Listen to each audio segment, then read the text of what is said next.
Jared Goff bounced back in a huge way. The great Ram receiver Torrey Holt, Key, of course, one of your old colleagues, your old contemporary, said, folks, take a look at what Jared Goff's done in the last 4 years. 41 wins in the last 4 years, including one appearance in the Super Bowl. And the reason I mention that is you have to think back. His start could not have been worse. Goff's start could not have been worse. 41 wins, 4 years, Super Bowl appearance, bounce back, taking control of the division. And look, we had a conversation coming off a bad performance by Jared Goff. He's had a couple stinkers this year, right? The 49er game. Bad stinkers. He had a 49er game and a Miami Dolphin game, and a little bit of a Buffalo first half was kind of, weird. Hell of a quarterback, man. And I keep trying to tell people, hell of a quarterback. But, when people get something in their mind embedded in their head about who a person is, they're going to live with it. That's just the way it is. They go back to his rookie year, much like you mentioned, under Jeff Fisher.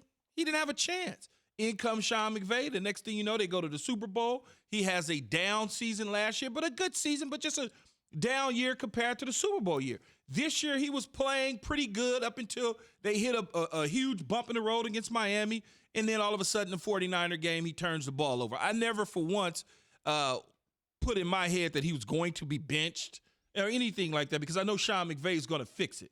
And Jared Goff can't turn the football over. There's nothing every quarterback will tell you, when I turn the ball over, chances are my team's going to lose. Much like Torrey Holt said, if you look at the 4 years statistically, since everybody likes the analytics and look at the statistics, Jared Goff is on a trajectory of potentially being a Hall of Famer one day. If you just want to go pure on numbers and statistics, he will probably, if he stays the course, wins a championship or two, you're probably going to be looking at the dude in Canton. Look, I was wrong. Wrong about what? No. I just want to set the precedent that it's okay to be wrong on the show sometimes. Well, it's for you to say. Well, yeah, because you think you're never wrong, Keyshawn. So that's your point.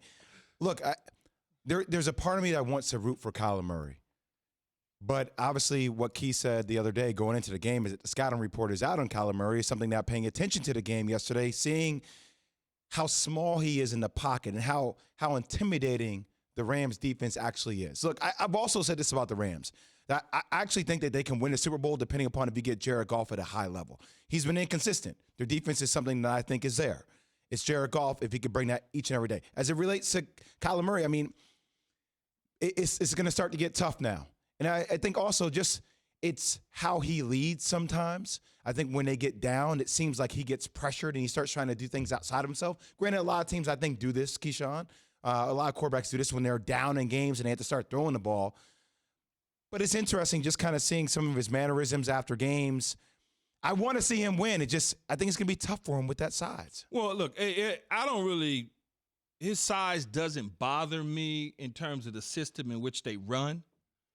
He's made for this system. It's not a Kyler Murray thing with me so that people understand. It's a system thing. I hate the air raid. I cannot stand it.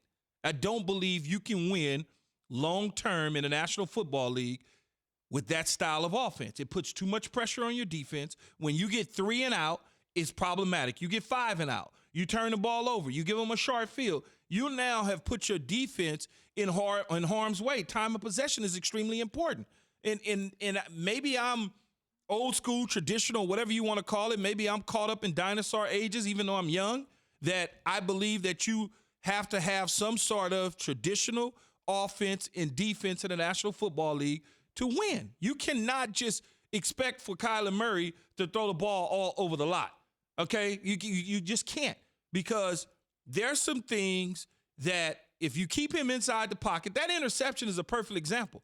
He thought that young man on the bow out would be wide open. They fooled him. They were in a zone defense, and he thought it was man-to-man because they carried him. The corner fell off, and then next thing you know, it's a pick six going the other way. That's because he couldn't see what was happening down the field. If you keep him in the pocket and don't allow him to get on the perimeter, a la the Buffalo Bills, and he wouldn't have, if they keep him in the pocket, the game's over. He doesn't throw the Hail Mary. They allowed him to get on the perimeter. But Key, don't you think that's a matter of making reads through your progressions? Don't you think that still he has a major upside? Or do you think Kyler Murray's just never going to be He's never going to be a winner in that system. That's ultimately what you're saying. Okay, the Because he's still really young in the scheme of things. The way that I look at the system is that system to me is only good for 7, 8, 9 wins. It's not good for those 14, 15 wins that you will need to win a Super Bowl. The goal is to win a Super Bowl, I would think, in Arizona. The goal is to win a Super Bowl, not just to have